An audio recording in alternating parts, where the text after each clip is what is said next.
नमस्कार, मैं हूं मनोज सनी। आप देख रहे हैं हमारा आज का मुद्दा, और मुद्दा है मोहन का मिशन यूथ 2027 में होगा मजबूत। मध्य प्रदेश की राजनीति और विकास के एजेंडे में अब युवा सबसे बड़ी प्राथमिकता बनते दिखाई दे रहे हैं। मुख्यमंत्री डॉक्टर मोहन यादव ने इंदौर से बड़ा संदेश देते हुए ऐलान किया है कि साल 2027 को प्रदेश में युवा वर्ष के रूप में मनाया जाएगा। सवाल सिर्फ एक साल के आयोजन का नहीं, बल्कि उस विजन का है जिसमें 2 करोड़ से ज्यादा युवाओं को विकसित मध्य प्रदेश की सबसे बड़ी ताकत बनाने की बात कही जा रही। देखिए आखिर क्या है विजन मुख्यमंत्री डॉक्टर मोहन यादव का और कैसे यूथ होंगे मजबूत, इस खबर को देखिए। इंदौर में हुए my youth my pride conclave में मुख्यमंत्री डॉक्टर मोहन यादव ने युवा शक्ति को मध्य प्रदेश के विकास का सबसे बड़ा आधार बताया। कार्यक्रम में प्रदेश भर से करीब 5000 युवाओं ने हिस्सा लिया और मध्य प्रदेश युवा संकल्प 2026 के लिए अपने सुझाव सरकार को सौंपे। मुख्यमंत्री ने कहा कि मध्य प्रदेश अवसरों का प्रदेश है और यहाँ का युवा हर अवसर को उपलब्धि में बदलने की क्षमता रखता है। उनका कहना है कि विकसित मध्य प्रदेश का सपना तभी साकार होगा जब युवा विकास यात्रा के भागीदार बनेंगे। आज ये शुरुआत हो रही 2027 की। ये साल तो किसान कल्याण वर्ष मना रहे हैं, लेकिन आने वाले समय में हम और आगे बढ़ते हुए युवाओं के सुझावों के बलबूते पर युवाओं को सरकार की योजनाओं के साथ जोड़ करके प्रदेश को बेहतरी के लिए और आगे बढ़ाने के लिए आज की ये मीटिंग की। मुख्यमंत्री ने 2027 को युवाओं को समर्पित करने का ऐलान किया। सरकार युवाओं के सुझावों के आधार पर नई नीतियां और योजनाएं तैयार करेगी। मुख्यमंत्री ने रोजगार, उद्योग, स्टार्टअप, मेडिकल शिक्षा और निवेश के क्षेत्र में सरकार की उपलब्धियों का भी जिक्र किया।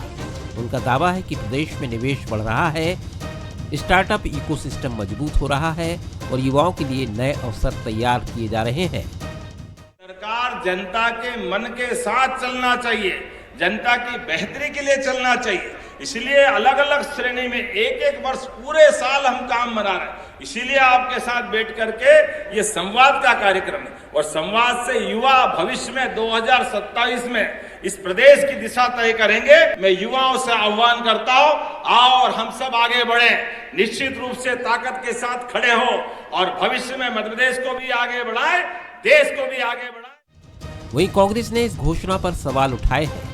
कांग्रेस का कहना है कि सरकार को पहले युवाओं और किसानों से जुड़े मौजूदा मुद्दों का समाधान करना चाहिए। मध्य प्रदेश की भाजपा सरकार सिर्फ छलने का काम करती है, वादे और घोषणाएं तो बड़ी बड़ी करती हैं। अभी किसान कल्याण वर्ष बना रहे थे और किसानों की हालत क्या है, वो लाइन में लगे हुए हैं। अब उन्होंने कहा हम युवाओं को अवसर देंगे, अगला वर्ष युवाओं के नाम पर समर्पित करेंगे। तो युवाओं को आपने पिछली बार भी कहा था कि हम रोजगार देंगे, तो क्या रोजगार दिया? साफ है, मुख्यमंत्री मोहन यादव अब विकास के अगले चरण में युवाओं को सबसे बड़ी ताकत के रूप में स्थापित करना चाहते हैं। 2027 को युवा वर्ष घोषित करने का फैसला सिर्फ एक घोषणा नहीं है, ये भविष्य की राजनीति और विकास दोनों का संकेत माना जा रहा है। मुख्यमंत्री डॉक्टर मोहन यादव जिम्मा संभालने के बाद से एक अलग मूड पर चले हैं और उनका फोकस युवाओं पर रहा, और इसीलिए पहला जो वर्ष रहा वो रोजगार निवेश का रहा। फिर हमने दूसरा वर्ष उनका देखा जो अभी चल रहा है वो है कृषि कल्याण का, लेकिन अब फिर यूथ पर फोकस होगा, यानी युवाओं के लिए बहुत सारी चीजें 2027 में दिखने वाली है और काफी उम्मीदें भी है। 28 से पहले ये बड़ा मास्टर स्ट्रोक होगा डॉक्टर मोहन यादव का। चर्चा से पहले देखते हैं वो बंसल न्यूज के 3 सुलगते सवाल जिन पर हम चर्चा करेंगे। क्या मुख्यमंत्री युवाओं को राजनीति और विकास के केंद्र में लाना चाहते हैं? क्या 2027 को युवा वर्ष घोषित करना 2028 के चुनावी नैरेटिव की एक नींव है? क्या निवेश, स्टार्टअप और कौशल विकास का लाभ गांवों के युवाओं को मिलेगा? ये वो 3 हमारे मुद्दे हैं। अब मिलिए उन मेहमानों से जो आज चर्चा में नजदीक रहने वाले। स्टूडियो में मौजूद है मेरे साथ जेपी पारस सर जी, वरिष्ठ पत्रकार हैं। सर आपका बहुत स्वागत है।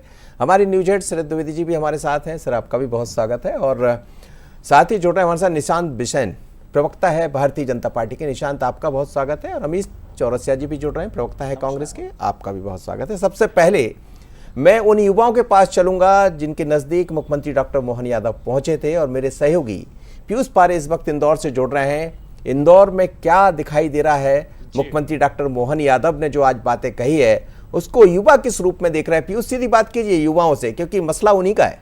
पीयूष। देखिए बिल्कुल बिल्कुल मनोज जी, आपने सही कहा, ये मुद्दा युवाओं से जुड़ा हुआ है और इस वक्त बंसल न्यूज़ के इस जो कार्यक्रम में युवा मौजूद हैं, वे युवा आज उस कार्यक्रम में कॉन्क्लेव में मौजूद भी रहे जिनसे मुख्यमंत्री डॉक्टर मोहन यादव ने सीधी बातचीत की। आप देखें कि ये यंग एंटरप्रेन्योर है और इस कार्यक्रम में हमने देखा कि तमाम सेक्टर से जुड़े युवा, चाहे एग्रीकल्चर हो, IT हो, इसके अलावा मेडिकल फील्ड से जुड़े हुए तमाम यंगस्टर्स हैं, वो इस वक्त मौजूद। सानिया जी हैं। सानिया जी, सबसे पहले हम देख रहे थे आप मंच पर भी थी उस वक्त, मुख्यमंत्री डॉक्टर मोहन यादव से आपकी चर्चा हुई, बातचीत हुई, किस तरीके का ये इनिशिएटिव आप देखते हैं खास तौर पर CM डॉक्टर मोहन यादव का? अगर मैं आपको एक स्टार्टअप फाउंडर की तरह बताऊं, मैंने आज से 6 साल पहले हमारे स्टार्टअप का कंसेप्चुलाइजेशन और इंसेप्शन किया था जब हम मात्र 21 साल के थे, और तब हमारे डॉक्टर मोहन यादव जी तब हायर एजुकेशन मिनिस्टर थे।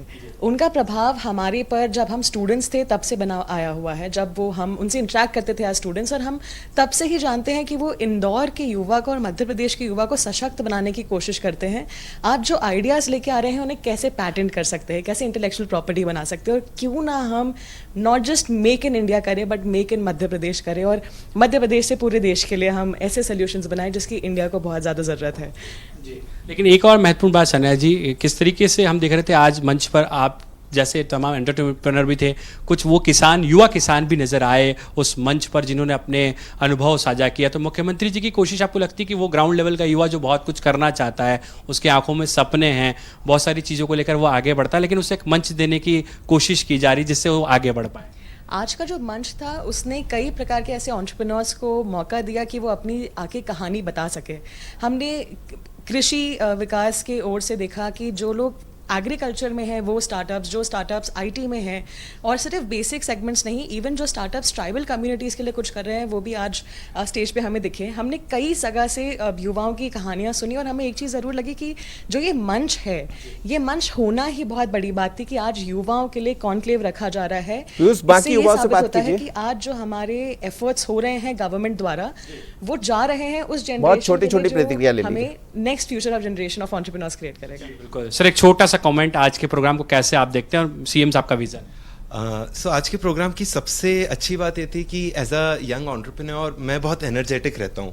आज मुझे वो एनर्जी CM सर के सारे भाषण और हमारे सारे इंटरेक्शन में फील हुई, एंड इतना अच्छा लगा कि हम जिस स्टेट में रहते हैं उस स्टेट के जो लीडर हैं वो हमको समझ पा रहे हैं, वो हमारी बात ध्यान से सुन रहे हैं और वो हमारी उस एनर्जी को समझ पाते हैं जिससे हम आगे चीज़ें अचीव करना चाहते हैं। तो देखिए बिल्कुल वो एक चीज़ें अचीव करना चाहते हैं मनोज जी, आपने देखा। चलिए पीयूष, और मुख्यमंत्री डॉक्टर मोहन यादव का वही फोकस है कि युवाओं को एक मंच मिले, और वही कोशिश आज के कार्यक्रम में नजर आई है। चलिए बहुत धन्यवाद, आप मेरे साथ जुड़े। लेकिन युवाओं से भी आपने बात की तो युवाओं के चेहरे पर वो भाव भी थे जो मुख्यमंत्री भी देखना चाहते शरद जी, और एक बहुत अलग तरह का विजन लेकर चल रहे हैं डॉक्टर मोहन यादव मध्य प्रदेश के मुख्यमंत्री। और 28 आते आते 27 में युवाओं की जो एक अलग तरह की सेमिनार कहें, सम्मेलन कहें, और उसके बीच में बहुत सारी सौगातें, आप कैसा देख रहे हैं? देखिए बहुत ज़रूरत है युवाओं को आगे लाने की, खासतौर से भारत में जहां, माफ़ कीजिएगा मुझे कहने में संकोच नहीं, कि बहुत ही निराशाजनक वातावरण है। कोई भी यूथ अगर वो अपना कोई उद्योग शुरू करता है या अपना कोई भी काम शुरू करता है तो वो फील करता है कि उसको कहीं से कोई सपोर्ट नहीं है। और यही वजह है, प्रधानमंत्री नरेंद्र मोदी जी को ज़रूर धन्यवाद दिया जाना चाहिए कि उन्होंने स्टार्टअप जैसा शब्द दिया, और आज हम दुनिया में कम से कम रैंकिंग हमारी भले ही नीचे हो लेकिन इतनी नीचे भी नहीं है कि आज युवा स्टार्टअप की बात कर रहे हैं। लेकिन जैसे ही वो स्टार्टअप शुरू करते हैं तो वो आते हैं तो वही लाल फीता शाही है, क्या है, फाइल कहाँ है, किधर है, क्यों है, कैसे है, कहाँ जा रहे हो, क्यों है, अरे भैया ऐसे काम थोड़ी होता है। ये सारी चीज़ें बदलने के लिए जिस चीन या अमेरिका की तरह जिस सिस्टम की, एक इकोसिस्टम की ज़रूरत है, वो इकोसिस्टम अभी भी बहुत कम है। मुख्यमंत्री की मंशा बहुत पवित्र है, हमेशा रहती है, क्योंकि हर 5 साल के बाद अपना रिपोर्ट कार्ड उन्हें जनता के सामने रखना है। लेकिन जो बाकी सिस्टम है, जो परमानेंट गवर्नमेंट है, जिसमें हमारे बाबू साहब लोग हैं, IAS अधिकारी हैं, उनमें भी मैं कहूँगा कि बहुत कमिटेड भाव से काम करने वाले लोग हैं। लेकिन कई लोग ऐसे हैं जो काम को इतना जटिल बना देते हैं कि चीज़ें आगे नहीं बढ़ती। आज ब्रेन ड्रेन की बात हम क्यों बार बार कहते हैं? जो best, one of the finest brain है वो भारत में भी हैं, तो काम वो मल्टीनेशनल्स के लिए कर रहे हैं, चाहे वो वर्क फ्रॉम होम हो या तमाम चीज़ें हो। तो ये बहुत बड़ी एक चैलेंज है मनोज। हाँ, मुझे लग रहा है और मुख्यमंत्री इस बात को समझ भी रहे होंगे, क्योंकि आपने देखा पारासर जी प्रधानमंत्री को मैं एक कार्यक्रम में दिल्ली में जब अटेंड किया तो उन्होंने कहा कि हमारा लक्ष्य है 1 लाख युवाओं को जोड़ना, राजनीति में लेकर भी आना, तो करीब करीब 1 लाख नए युवाओं को। उसका मकसद यही होगा कि एक नया परिवर्तन, और जब नए युवा आएंगे, अभी हम देख भी रहे हैं, सियासी दृष्टि से भी देख रहे हैं, युवाओं पर बड़ा फोकस है। आपका ये जो चर्चा है इसको मैं पॉलिटिकली और सेफोलॉजिकली देखता हूँ। ये शरद जी ने जो कहा, जो विषय, वो बिल्कुल दुरुस्त है कि लोगों की बड़ी एस्पिरेशंस हैं, वो आगे बढ़ना चाहते हैं। आबादी की, आपकी आबादी का बहुत बड़ा प्रतिशत है, लेकिन मैं इसको अगर देखूं तो बीजेपी का जो 2019 का जो यूथ में यंग जो वोट परसेंटेज था, उसमें स्लाइटली कमी आई। वो बहुत स्ट्रांग बेस है भारतीय जनता पार्टी का, और 2024 में स्लाइटली कमी आई। उसके बावजूद भारतीय जनता पार्टी को यंग लोगों ने बहुत ज़्यादा सपोर्ट दिया। और ये जो फर्स्ट टाइम वोटर है मनोज जी, ये इस 2029 में 2.5 करोड़ बढ़ने वाला है। ये 2024 में 1.85 करोड़ बढ़ा था, तकरीबन 4% के करीब वो वोट बेस था, और जो बहुत ही बड़ा ब्लॉक है एक पॉलिटिकल पार्टी के लिए। और आप जो यंग वोटर होता है उसको बड़ी लॉन्ग टर्म में देखते हैं कि उसको लॉयल बनाया जाए कि वो आपकी पार्टी को सस्टेन कर सके। तो मध्य प्रदेश में भी अगर आप देखें तो मध्य प्रदेश में, यानी यदि केंद्र में पूरे देश भर में देखा जाए तो फर्स्ट टाइम वोटर 2% है, लेकिन मध्य प्रदेश में 4% था। आप समझिए कि आने वाले ये जो विधानसभा चुनाव 2028 के होंगे, इसमें 23 से 25 लाख के बीच फर्स्ट टाइम वोटर होगा। तो मैं ऐसा सोचता हूँ कि इसमें पार्टी की एक दूरंदेशी भी है, कहीं ना कहीं वो सोच है कि जो नीट के कारण या और अन्य, नौजवान क्या चाहते हैं, जो अभी शरद जी ने जिक्र किया, नौजवान ये चाहते हैं कि एक फेयर अपॉर्चुनिटी उनको मिले, एक फेयर अपॉर्चुनिटी उनको मिले, इकोसिस्टम ऐसा हो जिसमें वो तरक्की कर सके। वो ऐसा सोचते हैं कि क्या ये पॉलिटिकल पार्टी मेरे उज्जवल भविष्य को दे पाएगी, क्या ये मुझे वो अवसर प्रदान करेगी, क्या मुझे बढ़ने में मदद करेगी। तो मैं सोचता हूँ कि भारतीय जनता पार्टी ने बड़े सही समय पे 2027 में, 2026 में ही 2028 और 29 के बारे में विचार करना शुरू कर दिया। बिल्कुल, और इसको सियासी कैनवास के अलावा हम ये भी देख सकते हैं कि मध्य प्रदेश में रोजगार की जरूरत तो है, और मुख्यमंत्री शायद उसी मंशा को समझ भी रहे होंगे। निशांत जी, आप कैसा देख रहे हैं इसको? स्वाभाविक है, आपकी सरकार है, आपकी सत्ता है, लेकिन कुछ सवाल हैं जिनकी तरफ शरद जी भी इशारा कर रहे थे, और वो अमूमन आप हम सब उससे दो चार होते रहते हैं, और उसको लेकर एक रणनीति तैयार भी की। करीब करीब 200-300 कानून जो थे अनावश्यक रूप से केंद्र सरकार ने उसको खत्म भी किया, कुछ मध्य प्रदेश में भी हुआ, लेकिन जमीनी तौर पर जब देखते हैं तो और बहुत कुछ करने की आवश्यकता है। मनोज जी, एक बहुत ही महत्वपूर्ण विषय है। हमारे मध्य प्रदेश की आबादी का एक बहुत बड़ा हिस्सा 15 वर्ष से 30 वर्ष की आयु के बीच का है। तो इनको केंद्र में रखते हुए माननीय मुख्यमंत्री जी ने अगले वर्ष को युवा वर्ष के रूप में मनाने का जो प्रण लिया है, जो संकल्प लिया है, हम इसे ऐसे समझें कि एक सरकार जब विभिन्न सेगमेंट से विभिन्न लोगों के वोट लेकर सत्ता में आती है, तो ये ग्रेटिट्यूड दर्शाने का तरीका है उनकी बेहतरी के लिए। जिस तरीके से हमने देखा कि ये वर्ष कृषि कल्याण वर्ष के रूप में मनाया जा रहा है, किसानों के लिए लगातार डॉक्टर मोहन यादव जी की सरकार पूरे प्रदेश में काम कर रही है। हाल ही में आपने देखा किस तरह से कर्ज की जो पूरी प्रक्रिया है उसको बहुत सरल कर दिया गया है। किसानों को अब वर्ष में सिर्फ एक बार ही कर्ज चुकाना होगा। उसी तरह जो अगला वर्ष है वो हम युवाओं को समर्पित करते हैं। वो युवा जो प्रधानमंत्री नरेंद्र मोदी जी विकसित भारत 2047 का लक्ष्य लेकर चले हैं, तो ये उसका एमपी मॉडल है, जहां आप ये देखेंगे कि 2 लाख रोजगारों को सृजन करने का यहां पर संकल्प मुख्यमंत्री जी ने लिया गया। एक प्रॉपर रोड मैप है। पहले हम देखते थे मध्य प्रदेश में किस तरह की रोजगार और शिक्षा की स्थितियां थी, चाहे वो स्कूली शिक्षा हो, उच्च शिक्षा हो, तो इसमें बहुत हद तक सुधार आया है। और अब जबकि मुख्यमंत्री जी 2.5 वर्षों का कार्यकाल पूरा कर चुके हैं, तो एक बार थोड़ा पीछे मुड़कर भी देखना है और आगे अगले 2.5 वर्ष का भी सोचना है। तो एक बहुत ही कॉन्क्रीट स्कीम के साथ हम यहाँ पर आए हैं और जो युवा वर्ष यहाँ मनाया जाएगा। इस वक्त भी हम देख रहे हैं, चाहे वो स्किल डेवलपमेंट हो, चाहे रोजगार हो, चाहे युवाओं को सशक्त करने की बात हो, हर तरीके से बहुत बेहतर काम हो रहा है। तो युवा वर्ष के रूप में हम इन सभी कार्यों को और अच्छे से कर पाएंगे। रोजगार सृजन की जहां बात आती है तो अभी हाल ही में मुख्यमंत्री जी ने ही बताया था कि 61,000 निजी क्षेत्रों में रोजगार दिए गए थे। चाहे हमारी सीखो कमाओ योजना है, उसके माध्यम से 20,000 छात्रों को स्टाइपेंड दी गई। तो ये लगातार चलने वाली प्रक्रिया है, लेकिन जब 2 लाख सरकारी नौकरियों के विचार के साथ हम आए हैं तो ये हमें और बेहतर तरीके से आत्मनिर्भर बनाएगा, हमारे युवाओं को और बेहतर तरीके से स्वावलंबी बनाएगा। मनोज, बिल्कुल ठीक है। अमित, आप भी उसी पीढ़ी का हिस्सा है जिसे कहते हैं कि ये पीढ़ियां बदल रही, वो सत्ता में भी बदल रही है और आने वाले दिनों में हर जगह नेतृत्व युवाओं का होगा। भारत एक ऐसा देश है जहां सर्वाधिक युवा भी है। कांग्रेस में हैं आप, स्वाभाविक रूप से आपके कुछ सवाल हो सकते हैं, लेकिन काम तो ऐसा कर रही है सरकार जिससे युवाओं को लाभ मिलेगा। जी मनोज जी, बिल्कुल आपने सही कहा कि आने वाला समय युवाओं का है। हाल ही में मध्य प्रदेश सबसे युवा मध्य प्रदेश है पूरे भारत के अंदर। लेकिन हाल यह है कि नाम बदलने से बदन की भूख मिट नहीं जाती और हवाओं में तैरती बेबसी छुप नहीं जाती। तुम युवाओं को, बेरोजगारों को आकांक्षी कहो या कुछ और, मगर हकीकत यह है बिसेन जी की माथे की जो शिकन है ना, वो मिट नहीं जाती। ये स्थिति है मध्य प्रदेश की मनोज जी।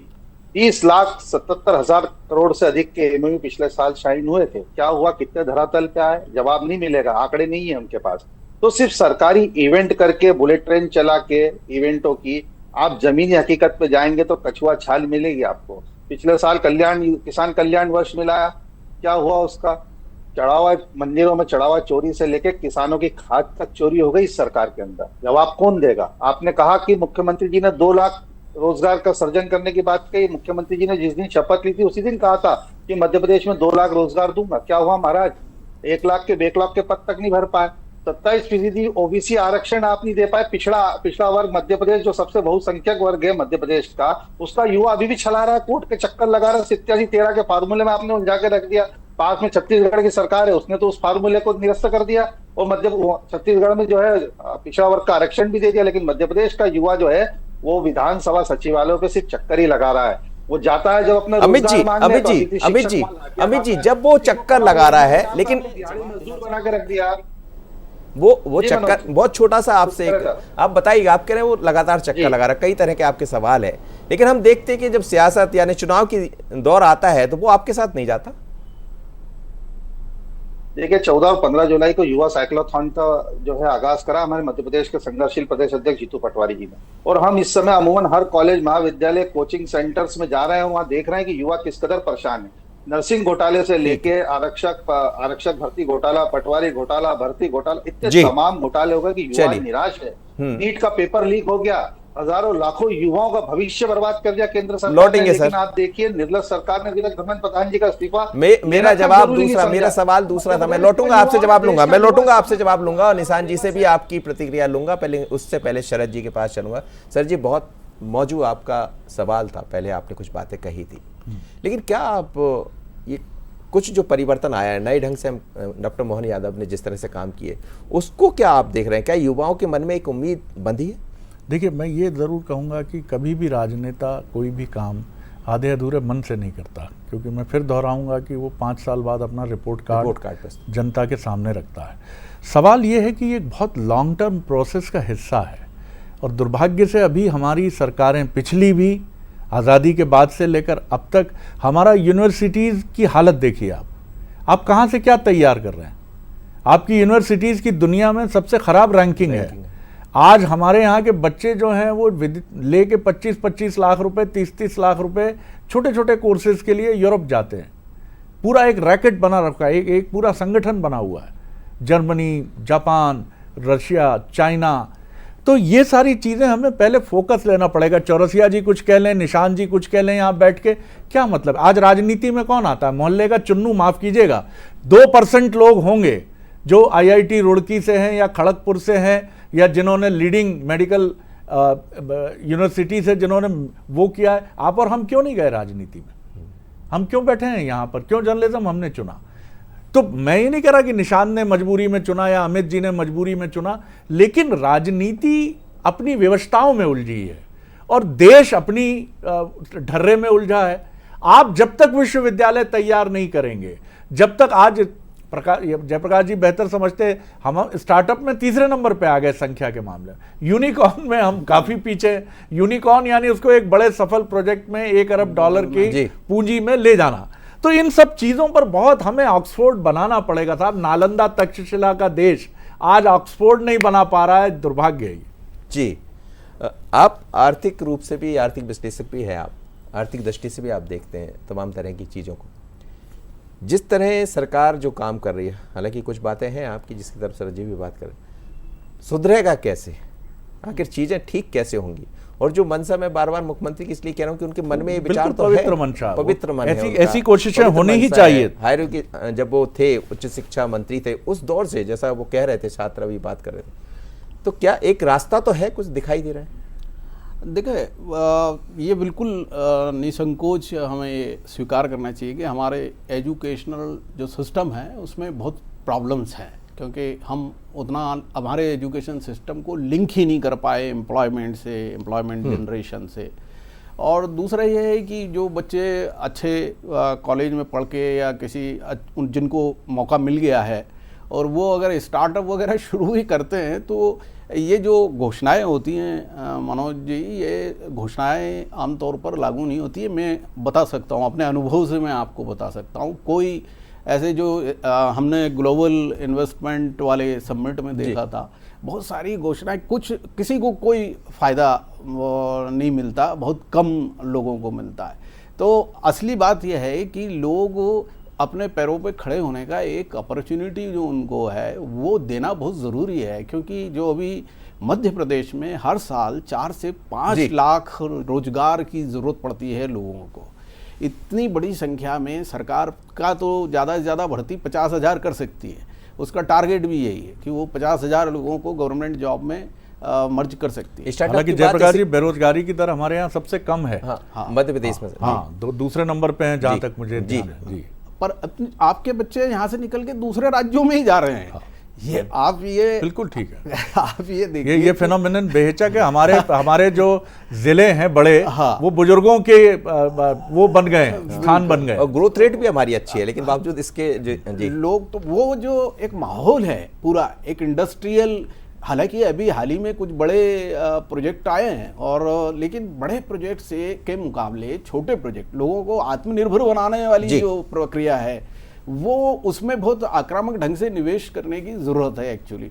अब वो सरकार कैसे करे, उसमें इसमें कोई दो राय नहीं। ब्यूरोक्रेसी बहुत बड़ी बाधा है कि उनको, अगर वो बाधा, अब समस्या ये है कि आप वो जो बैरियर्स बनाते हैं वो इसलिए बनाते हैं कि गैर वाजिब लोग उससे कहीं उसको पूरे को लूट नहीं ले जाए पूरे से व्यवस्था को, लेकिन वो बैरियर अनफॉर्चुनेटली उन लोगों को मुझे तो ये कहने में संकोच नहीं जयप्रकाश जी कि कई बार राजनेताओं के हाथ से ये निकल जाता है और एक तरह से इसको किडनैप कर लेता है तंत्र। बिल्कुल, तो वो जो समस्या है, उस तंत्र से मुक्ति पाने की अनफॉर्चुनेटली होता वही है। निशांत जी बहुत छोटी प्रतिक्रिया दे दीजिए जल्दी से। अमित जी काफी सारे आरोप भी लगाए थे, उन आरोप का जवाब दे दीजिए, समय कम है मेरे पास, 30 सेकंड। मनोज जी, मैं सिर्फ ये कहूँगा कि सरकार का प्रयास है कि हम अपने युवाओं को आत्मनिर्भर बनाएं, और ये पूरी एक्सरसाइज भी इसीलिए है। युवा कोई सिर्फ शहर का नहीं है, महानगर का नहीं है, अलग अलग जगह से आते हैं। कोई हो सकता है बहुत आदिवासी अंचल से, कोई गांव से, कोई कस्बे से, कोई शहर से। हर युवा अपने अपने तरीके से मध्य प्रदेश की प्रगति के लिए योगदान दे सके, यही सुनिश्चित करना है। और युवा वर्ष जो है हमारा, उसमें भी चाहे वो रोजगारों का सृजन हो या फिर उन्हें स्किल डेवलपमेंट या फिर उद्यमिता के साथ या कौशल उन्नयन के साथ, हर तरीके से उन्हें समृद्ध करना ही सही मायने में मध्य प्रदेश को एक तरीके से सींचना होगा। तो हमारी सरकार और हमारे मुख्यमंत्री जी की यही मंशा है, जिस पर वो लगातार काम कर रहे हैं। अमित जी कुछ कहना चाह रहे थे, आप जल्दी से कह रही, समय नहीं मेरे 20 सेकंड में सामने आएगा। जी जल्दी बोलिए। बिल्कुल, मैं कहना चाहूंगा, शरद जी ने बहुत अच्छी बात कही कि मोहल्ले के चुन्नू आ जाते हैं, इसका जवाबदार भी यही भारतीय जनता पार्टी की सरकार है। शरद जी, छात्र संघ चुनाव पे प्रतिबंध लगा रखा है, सारी पार्टियों का सच है। आप भी सारी पार्टियों का सच है, कम से कम यहाँ वर्गीकरण ना करें। विश्वविद्यालय से निकल के युवा विश्वविद्यालय से निकल कर राजनीति में नजर आता। मध्य प्रदेश में आज इसलिए बेरोजगारी की दर कम नजर आ रही, बिल्कुल सही कहा उन्होंने कि मध्य प्रदेश का युवा अन्य प्रदेशों में जाकर रोजगार तलाश रहा है। और यह स्थिति आज मध्य प्रदेश की है कि 26 लाख से अधिक युवा जो है नहीं, बेरोजगार पोर्टल में पंजीयन पड़ा हुआ है आकांक्षी युवा के नाम पे। पलायन की तो समस्या सपने तो बहुत खूब ज्यादा दिखाती थी, है पलायन सरकार। की समस्या युवाओं में को बहुत पंख हद तक देने की कमी बात आई है। करती है, लेकिन कहीं ना कहीं उन युवाओं चलिए के सर, पंख भी नोच लेती है। ये विवाद का विषय हो पेपर लीक सकता का है, जांच चर्चा का पूरा विषय हो युवा सकता है, जिस पर हम चर्चा भी कर रहे हैं। अमित जी आप अपनी बात कह रहे हैं, निशान जी आप अपनी बात कह रहे हैं, लेकिन ये बात सच है कि सरकार की मंशा बड़ी स्पष्ट है कि 2 करोड़ युवाओं पर सरकार का फोकस है। और आप समझिए कि 2027 तक युवा उत्सव के जरिए या युवाओं को जोड़ने की तैयारी में सरकार जिस तरह आगे बढ़ रही है, ये हो पाया तो फिर नक्शा भी बदल जाएगा। बहुत धन्यवाद आपसे मेहमान मेरे साथ जुड़े, शरद जी, भारत सर जी, साथ ही निशान जी और अमित जी। लेकिन बने रहिएगा बंसल न्यूज़ पर, क्योंकि आगे और भी कुछ है। और आगे है अफसरनामा में IAS अक्षय तेम्रपाल से बात। देखिए बहुत अच्छा कार्यक्रम है, अलग तरह का कार्यक्रम है। देखिए शरद द्विवेदी जी के साथ IAS अक्षय तेम्रपाल से खास बात।